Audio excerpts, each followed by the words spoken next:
this stuff has been leading to the identification of the milestones that we are going to have to pass on the road to space. What will we have to achieve before our vision is done? And this is the very first step to then figuring out what further things we need to implement each step in the milestone. I'm very pleased to turn over this portion of the program to Dan Brandenstein, who has personally passed the first milestone in space. He's been there. And then to Pat Dasch, who's trying to make it possible for the rest of us to do so too. Dan?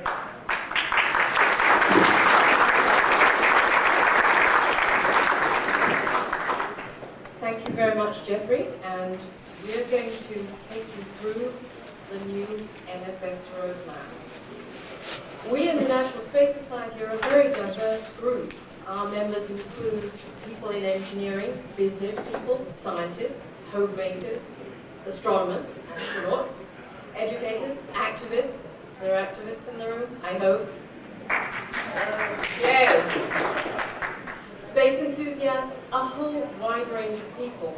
But we're bound together by a common vision. And I just want to remind you briefly of our vision.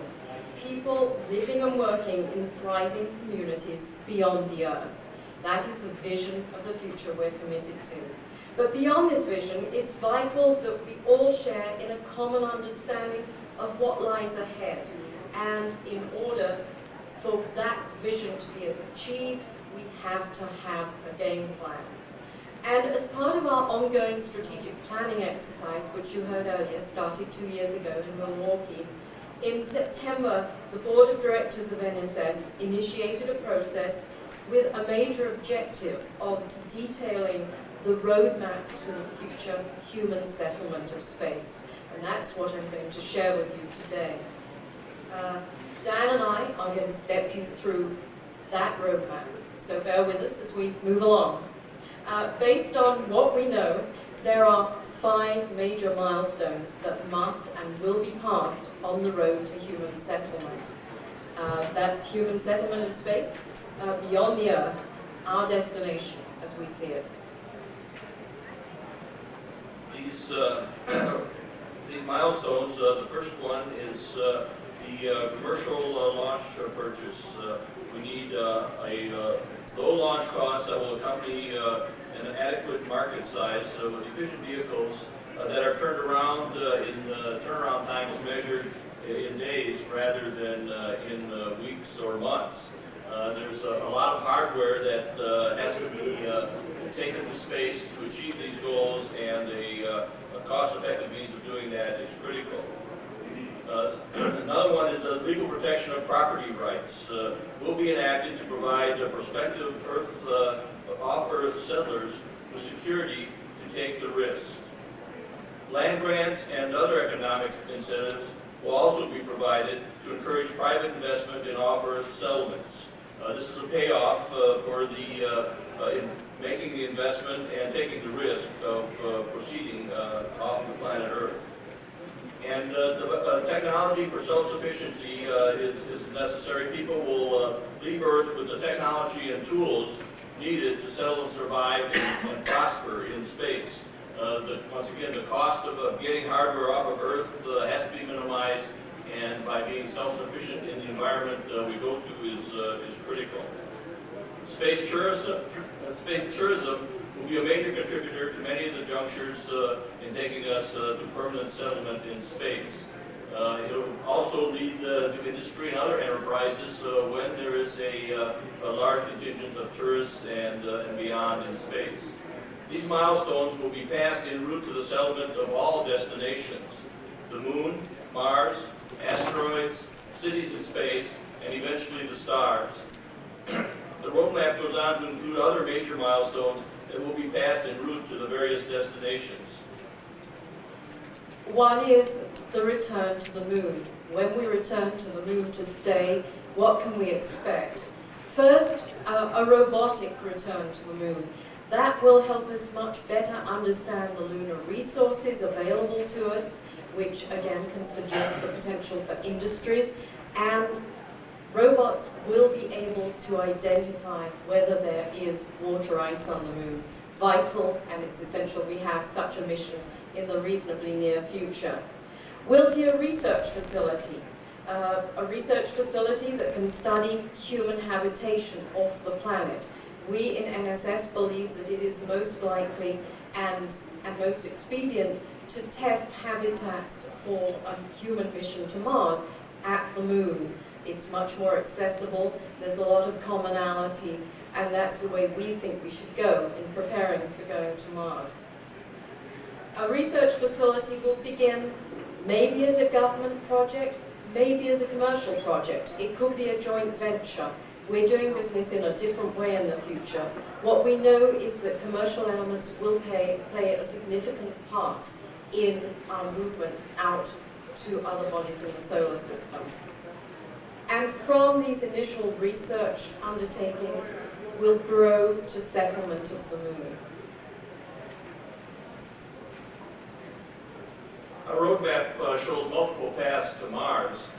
Establishment of a mission goal for settlement will accelerate exploration with the clear purpose of eventual settlement. Footprints and flags will not be the objective, but a settlement that leads to exploration and ultimately industry on Mars. Robotic exploration will continue as it has in the past and be a precursor to the human explorers. Testing and training, equipment development and checkout for human Mars missions will likely be performed close to Earth. It reduces the transit time to Mars, either in Earth orbit or on the moon. That also reduces the risk. The effects of long space missions will be studied close to home before sending humans on to such a great distance. That will be followed by human explorers after the robots to Mars, either after field testing on the moon, or, and this is the other path, as I said, there are two possible paths here. One is to do the testing on the moon, another with technology development conceivably could be going directly to Mars, and those are the options that through R&D get developed. Following that, a base will be established, and Mars settlers will then follow the explorers.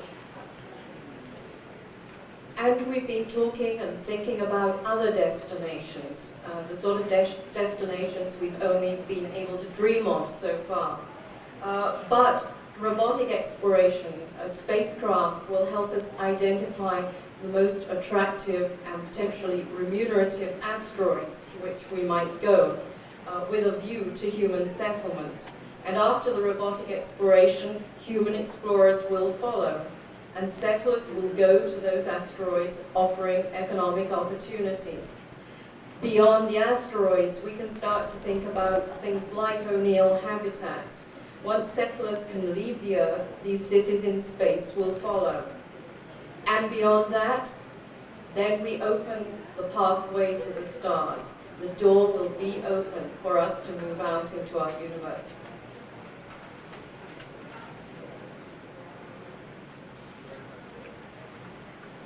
New physics propulsion will be developed to carry humans to the stars. All of that will happen.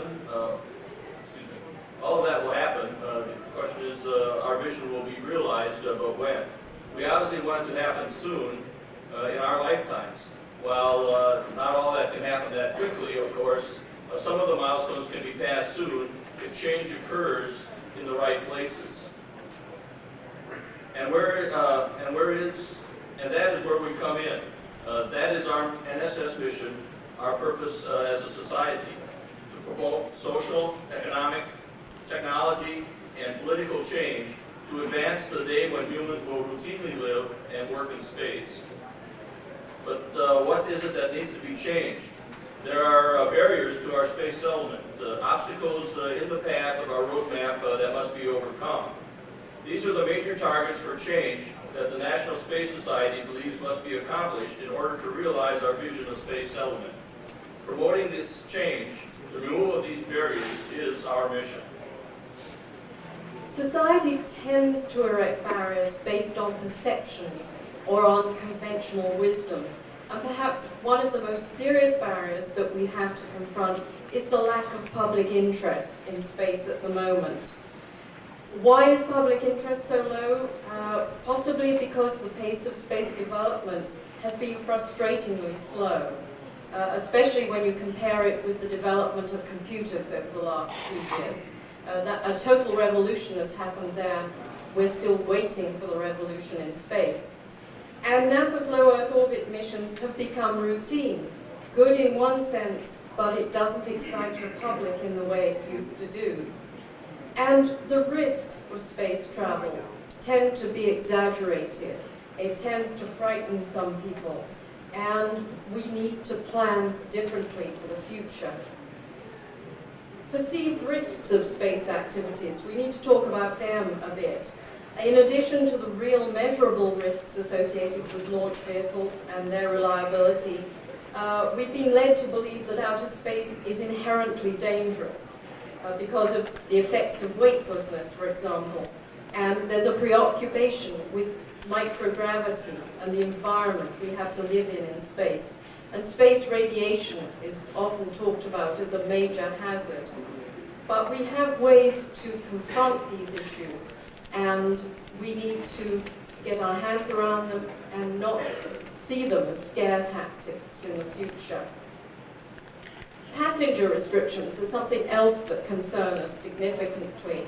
Since the talk of space tourism started 4 or 5 years ago, of course people have started worrying about who should and shouldn't go into space. Right now, the FAA are looking at how to space qualify people for flight. And this is something that we need to get involved with and work to help formulate the requirements. Why should it be so much more complex to think about going to space than flying on an airplane when space travel is for everybody? There are economic barriers that we need to think about as well. There's no long-term government funding mechanism for space, particularly in the United States. Industry, for example, cannot obtain contracts for long-term commitments because of the way government cycles work. And that in turn impacts their ability to attract investors. This is a real hazard for us. Lack of incentives for private capital investment. There are few financial incentives for private investors to provide the huge sums of money that are required to fund capital costs for space transportation systems. And we need some sort of short-term transition incentives to help get us across this current bridge, to get the competitors and the commercial actors into the loop. Liability insurance and the costs of insurance. Liability insurance premiums are one of the largest cost components in a launching a mission. These average about 10% of the total cost of a mission at the moment. And the need for such large liability coverage is something that we question. Most, if not all, launch accidents happen in restricted zones and yield little, if any, collateral damage. Yet government requirements for liability insurance are based on worst-case scenarios. And we in the West have not ever in our rocketry history experienced such a worst-case scenario. The liability conditions specified in the Outer Space Treaty also cause problems for private launch companies. So we need to work on all these issues. There are also some vital technology barriers to this roadmap. The first being the lack of affordable space transportation to space. This is more or less a catch-22. You need a lot of customers to be able to build and fund reliable, inexpensive launches, but you need those to get the customers. So you get caught in a significant do-loop there, trying to get the launch services that are needed to successfully execute a roadmap of this sort. And continued emphasis of R&D and looking for new options for these launch services is key. Launch vehicle reliability plays into the same function.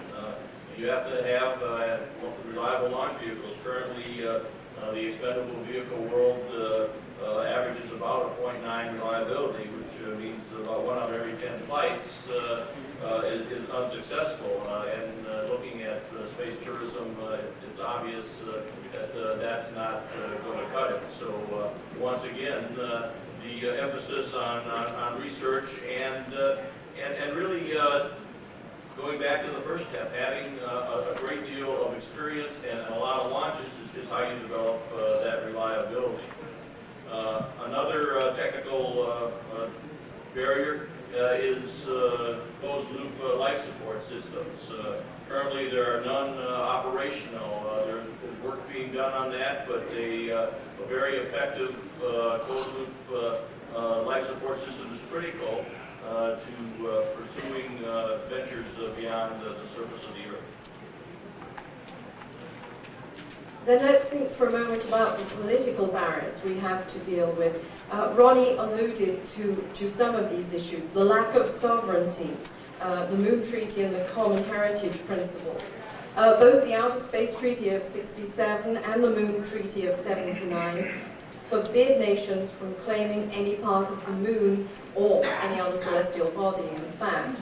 Only a very few nations, as Ronnie said, have actually ratified the Moon Treaty, but no spacefaring nation has ever publicly challenged this treaty. And what we're left with is a situation where there is no legal framework for us to move ahead, for companies to put plant in place, for commercial entities to establish a foothold on celestial bodies. And not having a framework can be a major disincentive. That's a major thing we need to do to enable expansion into space. And then in the United States, the national space policy set by President Clinton in 1996 effectively forbids our government here from funding any human missions beyond Earth orbit. We discussed this a little bit when we were talking about the 1% for the Future campaign earlier this morning. And people on Capitol Hill in the Congress have actively worked to shut off even background research related to future humans in space missions. So we need to address that. And then there are other government obstacles to commercialization. Commercial space activities probably offer the best near-term solution to building the market for affordable launch vehicles. Yet there are both real and perceived barriers in this area, coming from several governments. In the United States, NASA is repeatedly accused of not understanding the needs of commercial business and misinterpreting the efforts that have been made in the Congress to make life a little more conducive to commercial activities. Overseas, some of the Europeans are actually ahead of us in considering the needs of commercial customers and are very happy and anxious to hand over the costs of space enterprise to the commercial sector. Most countries are lagging behind us, and this is because space has been the stronghold of government programs. Only governments have been operating in space up till this time, and it's a major transition that we have to help happen. There are many serious barriers that need to be removed for our vision to be realized. But as a committed group, I believe that we can go to work to remove these barriers. NSS is already making use of the information that we have available and we're going to move ahead and develop a whole series of updated position papers to help clarify these issues for you. And we need to take our concern about the barriers forward to the political campaigns of the fall. Each of these barriers that we've just very briefly outlined in overview today really are composed of many additional items, smaller elements. And I appeal to you to think about your own specializations and which of these barriers you personally can address. Our task now, as a society, is to identify and understand each each of these smaller barriers. We will also need to be on the lookout for new challenges. As you all know, this is a very dynamic environment, and new challenges appear almost daily as these programs progress. We have an important role in monitoring the progress and bringing the news of all this progress to our members and also to the public.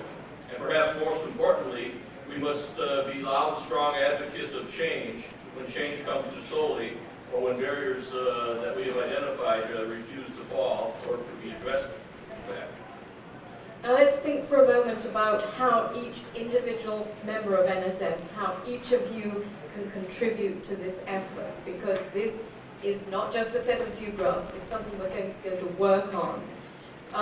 Most important, what should you individually do? Well, here are some suggestions. Know the issues that are involved. Understand the barriers. Removing the barriers is crucial. This is the core of what we're really conveying to you in this roadmap. And get focused and concentrate. Put your efforts into maybe one specific barrier and become an expert on this area. If you're a member of a chapter, guide your chapter in choosing a focused topic and work with them to remove that barrier. If you're not a member of a chapter, maybe consider joining one or forming one. There's strength in numbers when we get into dealing with these issues. Group efforts can really exceed the sum of individuals working. And work together with NSS members and chapters, and let's go to work on these barriers. Take the message of our mission, your focus, and the barriers, and most important, the progress that we're making. We need feedback from you, and let's monitor the progress. And take this to your communities. Take it to local organizations, to clubs, and take it to your local congressional representatives and the staff in their offices in your local area. And if you're an investor, consider investing in some of the new space areas. Business needs a boost, and you know which the new space businesses are. And further, recruit others to the cause. Tell them about our mission to remove the barriers, and take pride in going to work to support this roadmap and to lead us to the future. Together, we can work at this. Now we have defined what we need to do, the road to our dreams. Please join us to work through this roadmap. Let's go remove the barriers. Thank you for your attention, and would certainly like to thank the key people that were involved in developing this roadmap. One of the most prominent one's name is not on there because he did most of the work on it and is too bashful, but that's Chris Pancras. He headed the summit policy and then followed up and coordinated all the work that was done on this roadmap. In addition to that, you see the names there of David Kaywood, Ron Lajoie, Donnie Lothar, Joe Rauscher, and Gordon Johncock were also very instrumental in developing this roadmap. And the copies of the complete NSS Statement of Philosophy, which already, I think all these have already been handed out. If not, you can see Joe and get a copy of it, of both the philosophy and an outline of this roadmap. And we would like you to share that with the rest of your chapters and take it to the public. One of the things that I think the theme you keep hearing over and over again, and I just want to reemphasize it. Last night at your opening ceremony, Congressman Kobe mentioned the fact that people coming to him and talking to him personally do have an effect, and it was mentioned earlier in the 1% presentation that going out and having eyeball-to-eyeball contact with your congressman or congresswoman is key, so they see a face and associate it with the space program and get your emphasis on where their emphasis should be. And the two key things I think are getting with the political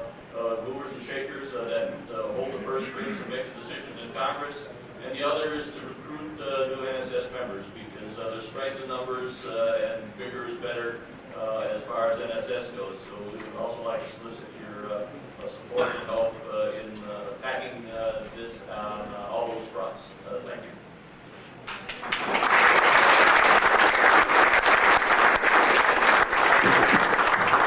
Thank you very much. Before I turn this over for questions for Dan, Pat, and Ronnie, I'd like to follow up one thing Pat said. We are an organization of grassroots people. We're not the people who can actually move the universe, but individually, but together we can make a big difference. We're all volunteers. If you've heard anything here today that strikes you up in your mind, here's an area which I can be of specific, particular help, not only do it, drop me a message, either care of headquarters or my email address, jgl@AOL, of what you can do, and we'll try to put you into contact with other people to magnify your strength, so you're not all working out there by yourself.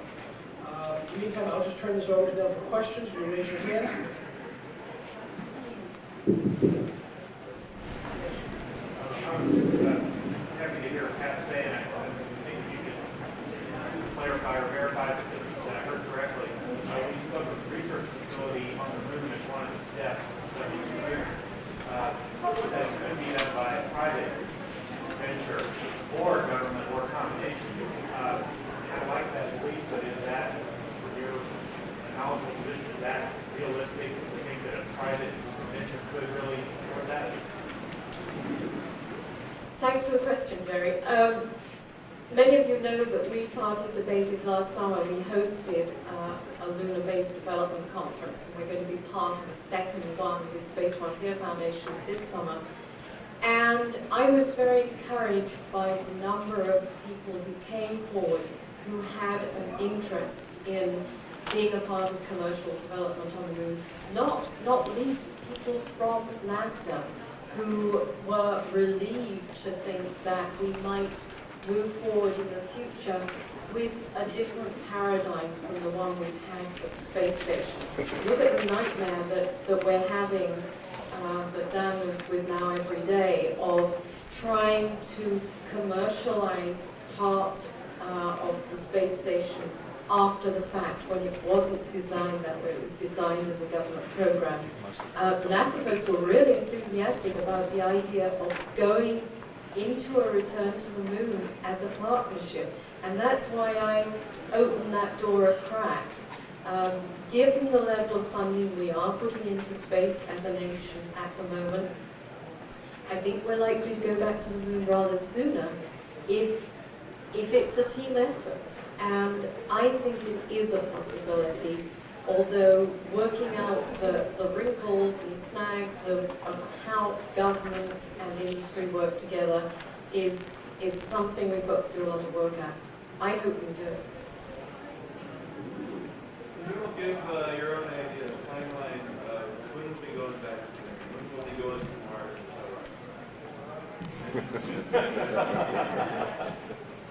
Turn the tape recorders off, will you?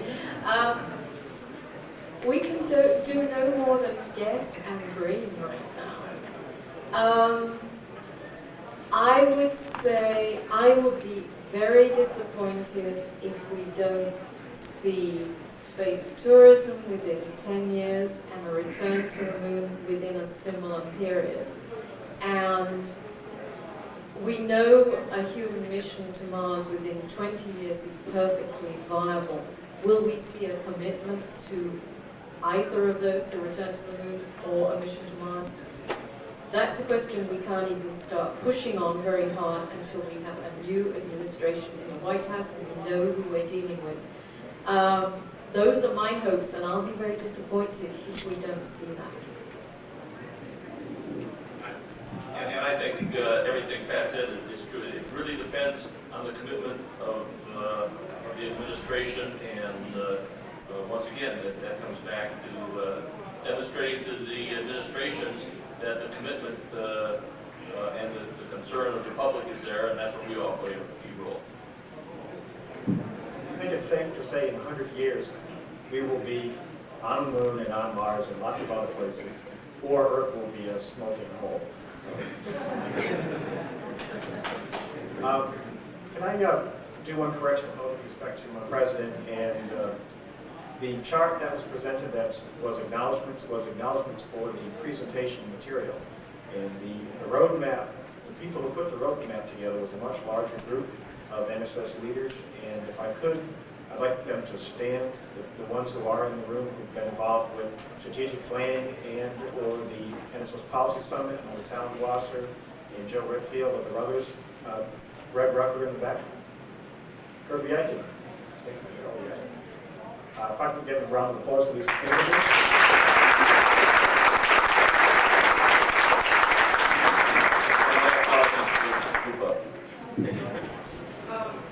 Something I've been picking up here, and we've had discussions last night in various comments. We hear a great deal of hype about the internet and Amazon.com and stuff, but the real significance of the internet is the business-to-business type interactions that nobody ever hears about.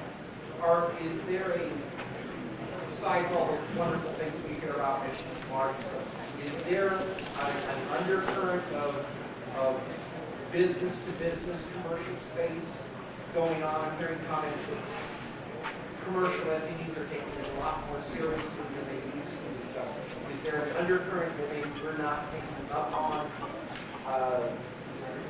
in ADAS or whatever? Well, from my standpoint as a Boeing engineer, I am very much aware of what Boeing would like to do in space. And I can't talk about certain things, but there definitely are things we would like to do, and it gets down to no matter how great your idea is, you have to prove that you can make your money back. I mean, I recall a project 4 years ago. We had a great idea.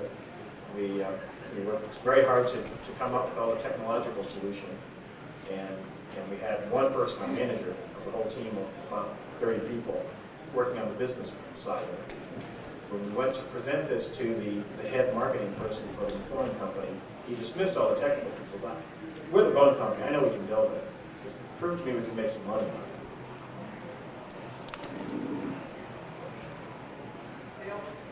Yeah, just a comment I throw in, something I think Kirby might appreciate. It's an image that I thought of many years ago, back in the early 80s, was Australia once had a rabbit problem. And the rabbits would run across the fields, they'd pile up with a fence, and then more rabbits would pile up on behind them until they crushed the ones underneath them. A lot of rabbits would die, but eventually they'd get over the fence. And I think that is the same thing that's happening in commercial space. Yeah, each pile of that space companies that we're seeing is getting a little bit further up on that fence and a little bit closer. And maybe it's not this round that's going to make it, but we are getting so close, and there's so much money starting to go in this behind the scenes that I would say over the next 10 years, it seems to me it's almost virtual certainty that somebody is going to break through. That's a great analogy. If you've read space news, that's exactly what's happening in this 100 satellite constellation process. Iridium is dead, and we're even talking about deorbiting a perfectly good system. The lessons learned from that has taught ICO Global how to survive, taught Teledesic how to survive. And talking about people finally making it, there was a rumor, some of you probably saw on space.com this week, that Lunar Corps, who've been around maybe longer than many in the commercial arena, were finally looking at some serious money to send a robot to the moon to actually look for the ice. And it would be tremendous if they finally can get a mission together. Let me say that the idea of doing strategic planning within NSS is long overdue, and we owe you all great thanks for finally taking it on. I realize that it is very difficult to get consensus in even a small group. However, we are importantly a grassroots organization, and in spite of all the work that's been done, it's been done in a relatively small unit. I wonder what mechanisms you are considering for opening, plan for modification from the grassroots. We're going to treat this the way we treat other aspects of our strategic planning exercise. So when we leave here, we will post the roadmap at the website, and this will be the form in which it initially launches. Now we've launched it here, we will get press questions. This is the iteration that we will first discuss with the press. But like all other aspects of our strategic planning, this is going to be an evolutionary process. And we welcome and invite and encourage your comments, your feedback, your suggestions about omissions or emphasis, any comments you have, and we will take that back and we will continually update this, and we will seriously reconsider it on an annual basis because it has to remain relevant. And once we have a new administration in, we may want to change the emphasis. So please bring us your comments. They will go into the next iteration. My question basically is the mechanism for doing that. Do you have somebody kind of coordinate on taking comments? Yes, we will. I have been assigned the chairmanship of an ad hoc committee to define a roadmap committee. The vote for this is happening tomorrow at the Board of Directors meeting, but I understand it's probably going to happen. So there will be some type of roadmap committee. This is a roadmap committee consisting of interested people like yourselves who want to be involved in defining those mini roads and the mini barriers that we have to break down to take down the major barriers. We need to eventually get these roads and barriers down to the level that an individual chapter or individual activist can take it down themselves, can declare victory. We add it to our list of accomplishments. We become a much better organization because of it, and we're one step closer to our goals. Ronnie's the answer to the question that you're the coordinator so far. I am the, well, Just check. We will conduct this ad hoc committee meeting as soon as we can find some time at this ISDC. The goal is to actually define, at least at a top level, the roadmap committee. So if you're interested in, look at the bulletin board outside. We will post when the ad hoc committee meeting will be, and we at that time will be recruiting members of the roadmap committee. As a suggestion, when this gets up on the NSS website, the contact is also included in that website. I have a question here. Can you help identify projects apart from politics that chapters and individuals can do? Actually, the first concept I'd like to express in response to that is the concept of NSS as an enabling organization. A lot of the things we've achieved in the past is someone has said, I have a really good idea, and they've actually written it out and presented it so we can grasp it and understand it. And then NSS has then worked with other resources to help enable that person to fulfill that niche and accomplish that task which had not previously occurred to us. That is a very valuable way of going about it. So any of you have some particular thing that you think you can be particularly helpful or you can promote, that would be fine. A second level is where you would like to do something, but you don't have the actual idea yourself, but you have a certain amount of time, you have a certain amount of expertise, or a certain amount of interest. Query us with that, and we will then try to see where we can fit it in. It's really awkward, I would suppose, to post on our website, the public list of, here are 60 things that we need that we're not able to do right now. Pat, did you have any other answer to that question? No, I don't have any direct answers, but we're actually looking to you to come to us and tell us things you would like to do, things that you're comfortable doing that will play into removing the barriers. And so we're open to talk to you, and please come to us with your ideas. And of course, Ronnie will go back and will work with our chapters to come up with projects that the chapters will engage in to be part of this effort. And we'll communicate those back to you. And actually, there is one thing you can do that takes a minimal effort and is actually kind of fun and can actually have an impact far beyond the effort. You know, you've heard us talk from time to time about joining chapters. You can also form a chapter.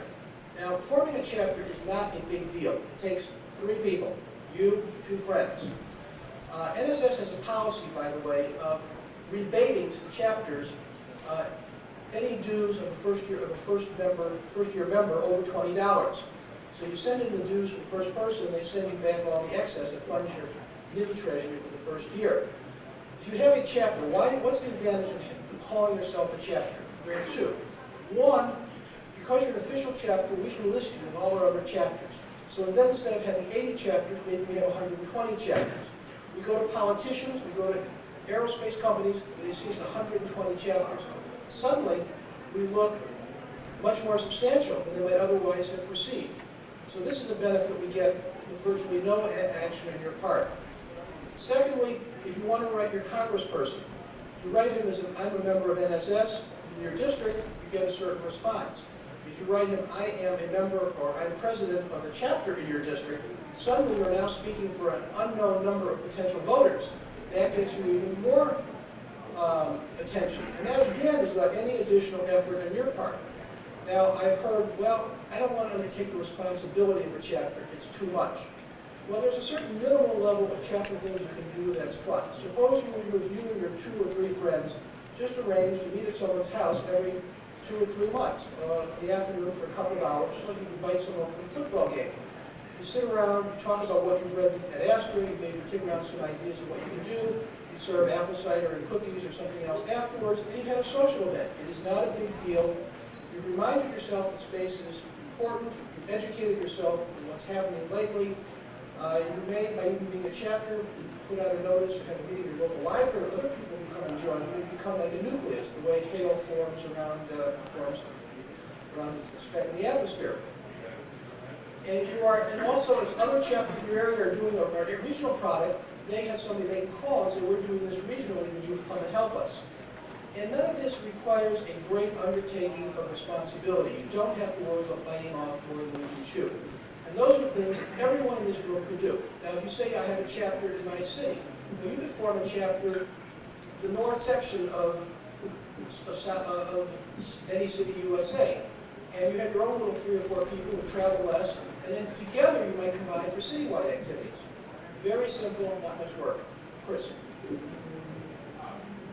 Jeff, you're always so kind to people. Telling them how simple the job's really tough, and we don't need chapters with 3 people. I mean, that's a good way to start, but 30 people at 300 would be great. And we've already got chapters that are doing this stuff. I mean, Cal 5 has been already working for years on developing private launch capabilities.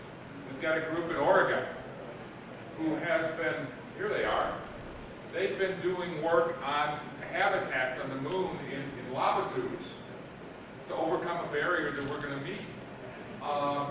DCL 5 is developing a capability to produce their own television program, something that Tucson's been doing for years. We've got this stuff going on. The group in Colorado is doing work and learning about governing ourselves when we get to space. Jeff, I want them to stretch. I don't want them to bite off more than they can chew, but I want them to bite off as much as they can chew. And I'm sorry, but I get excited about this stuff. Ask them to do more. Chris is absolutely right. The only problem is when you talk to your 2 friends who don't share your vision quite as much, they'll want to get in gradually. You spend a year, like our chapters did, we spent a year, we talked, and then we figured out we could do more once we got comfortable with it. But the chapter system is a vehicle for you to make a major impact, and to make a major impact in things that fall in your particular niche in the space vision, things that your chapter can do special. And as we said earlier today, your reach should exceed your grasp, but you don't have to scare people off. You can start slow. You don't have to start full blown. Yes? Any chapter that has a specialty, maybe you could list that specialty in the listing of the chapters you're doing it every so often, in the magazine, on the website. I don't see very much of that. It's hard to know who does what.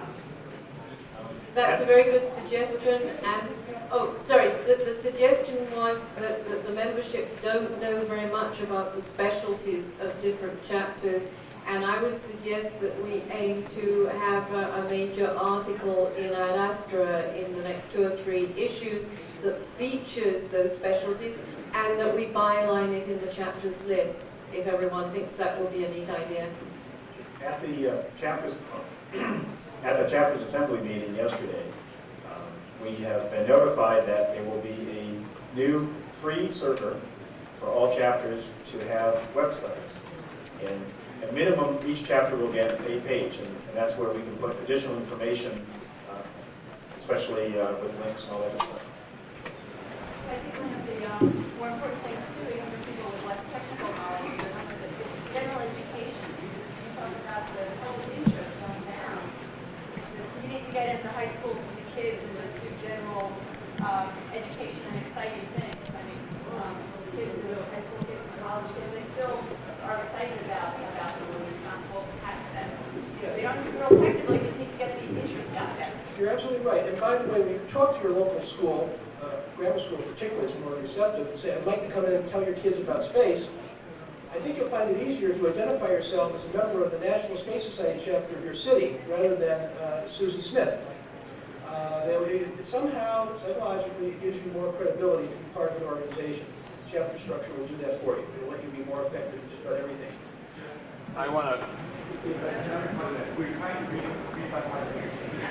Person can't see members of the board. There's going to be a meeting tomorrow. Yes. I just want to refute the claim that interest is going down. I was driving to the airport in Chicago out to O'Hare a couple days ago to get here, and I saw a billboard that said, sort of, for a WGN radio saying, "So what business we have on Mars anyway?" You know, that's not to say, on the surface of it, it says, you know, we have no business on Mars. But at the same time, it's showing that people are actually talking about this. You know, it's not people like us, the choir, you know, talking to ourselves about this. People who, you know, whether it's discussing whether it's a good thing, a bad thing, impossible or not, at least they're talking about it. You know, and I think it's mainstream these days. Coincidentally, one of the big space advocates in the media community is Spike O'Dell, who does WGN's radio morning talk show now. So we might expect to get a little bit more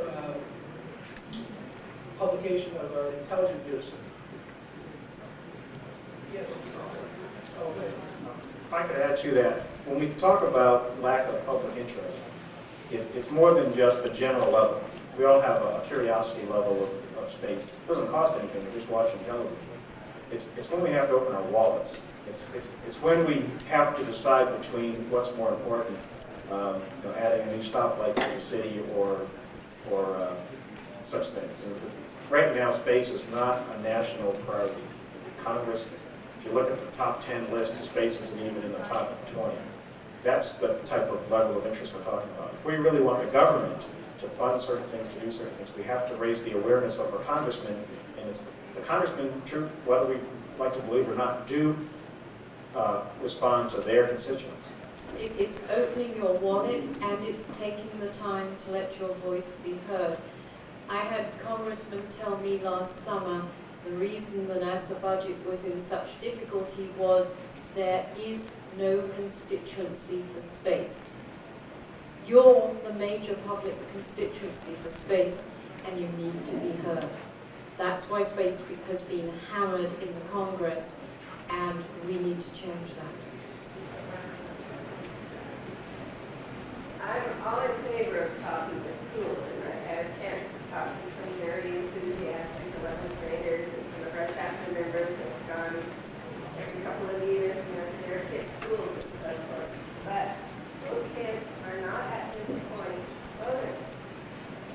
And I don't quite know how to tap into the market I know exists among local civic clubs, women's groups, and what have you, who are dying to have somebody come give them something different at their lunchtime or afternoon or evening meeting. And I commend the sideshow efforts that you all have made. That's kind of a hook that an insecure person can hang themselves, not hang themselves. Not hang yourself, but hang your talk on. Although perhaps an update based on this would be a very, very useful thing.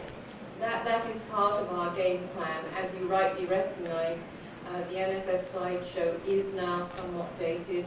and we think a new underwrite from the roadmap would be helpful, and you're endorsing that thought. Thank you. We'll move into it in the summer.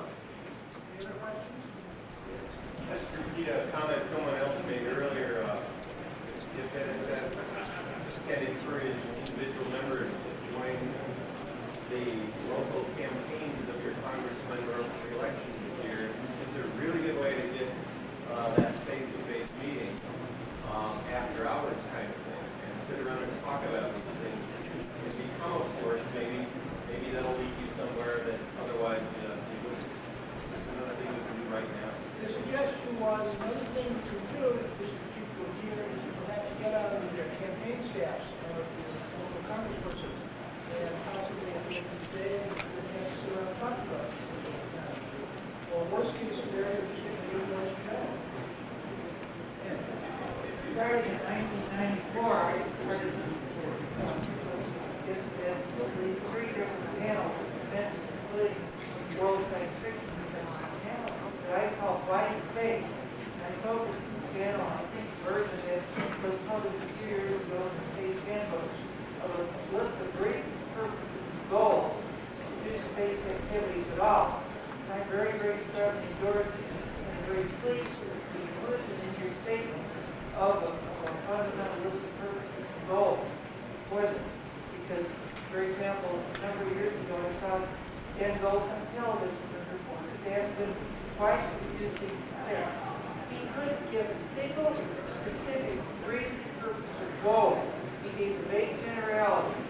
And if people like Dan Gold could just read that list in yours, or a list like I made, and at least memorize a few of them, grasp the relationships between them, I think we'd all be a lot better off. Any other questions? Oh, yes. Okay, We're talking about the election season this year and helping out with campaigns that are trying to talk to the community. We tend to focus on the national level, but it would also be good to remember that there are a lot of election campaigns happening on the state level. And a couple dozen or so states have aerospace councils who work. Look at all the different states that are planning those space forces. It would also be good to look at the gubernatorial candidates in those states, as well as the state senators that can also have a big impact on the state level. To add to that, and I totally agree with you there, as space becomes more and more a commercial enterprise, it becomes more and more a local enterprise. I haven't heard much from this whole thing about the Center for Research. How does that fit into the roadmap? It's part of educating the public, in effect, and we hope it will play a role in moving us towards commercial enterprises on the moon. We are, in that program, we are funding research on lunar resources, and we think that industries on the moon will initially be utilizing lunar resources to obtain oxygen, and there may be some other relatively rare things there that can be extracted. So we're making a contribution to that pathway. Yeah. What's your final question? Comment, actually. I was watching cable television local channel the other day, and just about fell out of my chair when John Frakes came up talking about one vote to save the space station, which was a public service ad that the National Space Society had created some years ago to help make the Roddenberry and Star Trek. And they loved it so much that they kept it around for years and they popped it in. Now, they don't remember so good anymore. But it did get and it would be nice if NSS could get that star power and make some more commercials like that, except not so time-bound as that first set was. Those were very specific things right then in Congress, and 6 months later, they weren't useful anymore. Well, Hugh is retired, and I think Bruce is out of work at the moment, so let's talk to them. Okay, good idea. The other thing we mentioned fast, we had a member who did a space production for the local cable channel every month. They loved it. A half-hour show, whenever they had a slot empty, they would plug that show in preferentially. It got showed 40 times a month.